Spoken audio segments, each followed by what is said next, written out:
내 자녀를 노엽게 하지 말라. 이런 주제로 오늘도 계속해서 말씀을 나누겠습니다.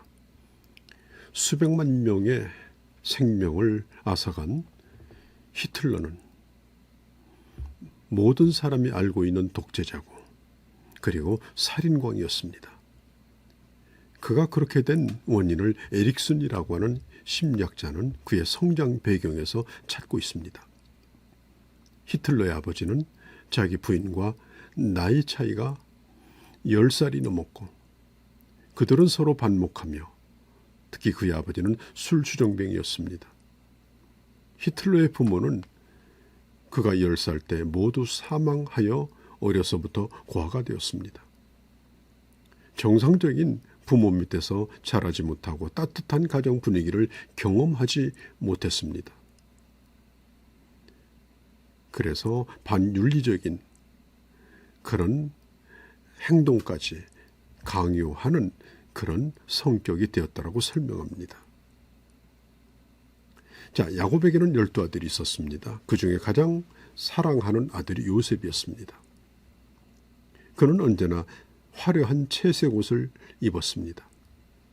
요셉은 들에 나가 형들이 일할 때도 그 채색 옷을 입고 형들을 만나러 갔다가 결국은 구덩이에 빠집니다. 그리고 요셉을 미디안 사람들에게 그 형제들이 팔고 찢겨진 화려한 옷을 보면서 맹수에 물려 죽었다라고 아버지에게 보고합니다. 이 화려한 채색 옷은 요셉의 형제들에게 그 아버지의 편애를 잘 보여주는 증거물이었습니다.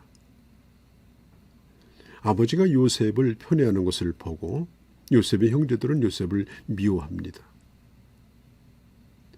결국 그 편애가 형제간에 시기로 번지게 되고 징후로 번지게 되고 이제는 죽여도 된다라고 하는 그런 무서운 그런 존재로 생각을 하게 된 것입니다. 그러면 왜 야곱이 다른 아들보다 요셉을 더 사랑했을까요? 요셉은 그가 사랑하는 아내 라헬에게서 얻은 아들이었기 때문일까요? 아마 그럴지도 모릅니다. 그러나 라헬에게서 얻은 아들 요셉만 아니라 막내 베냐민도 있었죠. 그러나 야곱이 베냐민보다 요셉을 더 사랑했습니다. 창세기 37장 3절에 보면 이스라엘 그러니까 야곱은 늙음하게 요셉을 얻었으므로 다른 아들보다 요셉을 더 사랑했다라고 말합니다. 자, 요셉이 늙음하게 얻은 아들이죠. 그러나 더 늙음하게 얻은 아들이 베냐민이 있었습니다.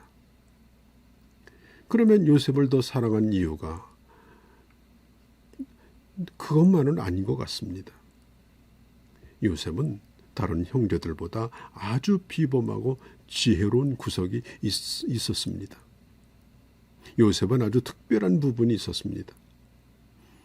다른 아들에 비하여 생각하는 것이 좀 특이했습니다. 요셉이 꿈꾼 이야기를 할 때는 요셉의 비범함도 짐작할 수 있었습니다. 그래서 장차 큰 인물이 될 거라고 하는 기대를 가지게 되었죠. 자식을 낳아서 기르다 보면 객관적인 기준으로 볼 때 아주 특별한 자식이 있습니다. 그럴 때 부모는 어떤 태도를 가져야 할까요? 야곱은 그 요셉에게 여러 빛깔의 천으로 만든 그런 옷을 만들어 입혔고 또 다른 형제와 구별을 시켰습니다. 자, 요셉을 시기했던 이복 형제들은 요셉을 노예 상인에게 팔아버린 후에 아버지를 속였습니다. 슬퍼하는 그 아버지 야곱을 보면서도 그 형제들은 슬퍼하지 않았습니다. 이걸 보면 이 부모의 편애가 이 형제 간의 이 관계를 얼마나 철저하게 파괴하는가 하는 것을 보여주고 있죠. 자, 또 한 가정이 있습니다. 이삭과 리브가의 가정이죠. 이 가정은 두 개의 패거리가 있었습니다. 한편은 이삭과 에서이고 또 한편은 그러니까 즉 그 아버지와 큰아들입니다. 그리고 또 한편은 어머니 리브가와 둘째 아들인 야곱입니다. 야곱과 에서는 쌍둥이였지만은 밤과 낮처럼 달랐습니다. 에서는 신체적으로나 또 내적인 성품으로나 아주 활달하고 남자다웠습니다. 그래서 아버지 이삭은 이런 에서의 이런 모습을 보면서 매우 에서를 좋아했죠. 반면에 야곱은 연약했고 교활한 성품이 있었습니다. 리브가는 집안일을 도우며 자상하게 이야기를 들어주던 둘째 아들 야곱을 좋아했습니다. 이삭과 리브가는 자신들에게 부족한 성격을 자식들을 통해서 대리만족을 한 것입니다. 그리고 이 가정의 문제는 부부간의 대화의 단절과 또 편애였습니다. 리브가는 적극적이고 활동적인 반면에 이삭은 조용하고 그리고 묵상하는 사람이었죠. 이삭이 100세가 넘어서 이제 죽음을 준비할 때가 되었습니다. 하나님이 이삭에게 물려줄 복을 에서에게 주려고 합니다. 리브가의 편애는 한 사람의 생애에 엄청난 그런 상처를 남겼죠.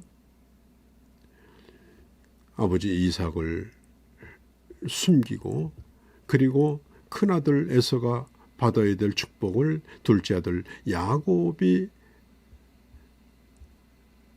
받도록 그렇게 했습니다. 그 일로 인해서 결국은 야곱은 그 집에서 쫓겨나게 됩니다. 그리고 그 어머니 리브가는 그가 사랑했던 야곱을 멀리 떠나보냈고 평생토록 그를 만날 기회가 없었습니다. 또 야곱은 그 외삼촌 댁으로 가서 외삼촌으로부터 많은 고통을 당했죠. 이 형제관계라고 하는 것은 동전의 양면과 같습니다. 둘이 함께 많은 시간을 보내고 다정하게 지내면서도 때로는 경쟁하고 때로는 질투하고 분노합니다. 그래서 어떤 때는 상대방이 없어지기를 바라지만 막상 여행이나 무슨 행사로 집을 떠나면 한없이 섭섭해하며 돌아오기를 기다리는 것이 또한 형제입니다. 형제나 남매 간에 질투하는 것은 대개 부모가 한쪽을 편애하거나 불공평한 대우를 할 때 그런 일이 생깁니다. 무조건 큰 애만 야단친다든지 작은 아이에게 왜 형에게 덤벼드냐고 꾸짖는 것이 잘하는 일은 아닙니다. 아이들 각자가 자기 감정을 충분히 표현할 수 있는 기회를 주어야 합니다. 아니면 역할놀이를 통해서 형은 동생, 동생은 형의 역할을 한번 해보면 그들은 아주 재밌어 하면서도 상대방을 이해하고 받아들이는데 도움이 됩니다. 아니면 형제끼리 서로 칭찬해주는 그런 놀이를 해보는 것도 좋습니다. 가족들이 둘러앉아서 마주보면서 어느 부분이든지 신체적인 특징이든지 성격이든지 뭐든지 번갈아가면서 이렇게 칭찬을 하는 시간을 가지면서 우리 형제들이 참 귀한 존재다. 그렇게 장점을 보는 그런 시각을 갖게 되는 것이죠. 요즘 젊은 부부들은 자녀를 한두 명만 낳기 때문에 이 막내라는 이 개념 자체가 뚜렷하지 않습니다. 자, 한 자녀만 낳는 경우 그 자녀는 독자이자 그리고 그 아이가 막내인 셈입니다. 예전에는 가정마다 평균 4-5명을 낳고요. 많게는 10명을 둔 가정도 적지 않았습니다. 그래서 자녀의 출생 순위와 그들의 성격 간의 심리적인 상당한 특징들을 가지고 있죠. 예를 들면 첫째는 사교적이고 지능이 높으며 둘째는 경쟁심이 많고 셋째는 사교적이고 성격이 원만하고 막내는 문제 아닌 경우가 많다. 근데 그런 얘기도 있습니다. 자, 좀 더 구체적으로 말씀을 드리면 이 첫 첫째가 사교적이고 지능이 높은 것은 부모가 처음으로 만든 작품이기 때문에 그만큼 사랑을 많이 쏟고 또 그에 대한 관심을 표명했기 때문이죠. 부모들은 첫째가 유치원생이 되거나 초등학생이 되어도 처음으로 학부형이 되는 것이기 때문에 온갖 관심과 정성을 다 쏟습니다.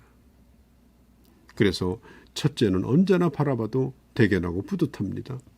원하는 걸 다 해주고 싶어 하는 마음이 있습니다.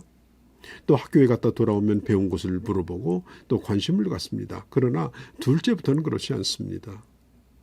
태어난 날부터 찬밥 신세입니다. 첫째 아이에게 쏟았던 열정과 관심을 둘째 아이에게는 쏟지 않습니다.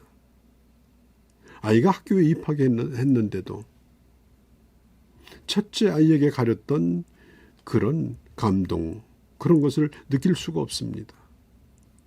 그래서 이 부모의 편애 때문에 둘째 아이는 질투가 많고 경쟁적인 성격으로 변하죠. 또 세 번째 아이는 성격이 원만합니다. 그러니까 관리자에 비유한다면 중간 관리자 정도에 속하는 그런 성격을 갖게 됩니다. 그래서 셋째 아이는 형이라고 하는 상관이 있는가 하면 막내라고 하는 부하가 있습니다. 그래서 상관도 잘 모셔야 하고 동생의 투정도 잘 받아줘야 되고 그런 중간 관리자 역할을 하다 보니까 성격이 원만하여지게 되어지는 거죠. 그래서 예전에 셋째 딸은 선도 안 보고 며느리로 데려온다. 그런 말도 있었습니다. 자, 그럼 막내는 어떨까요? 막내가 다 그런 것은 아니지만 부모의 통제력이 결여 있는 그런 상황에서 아이들이 자라납니다.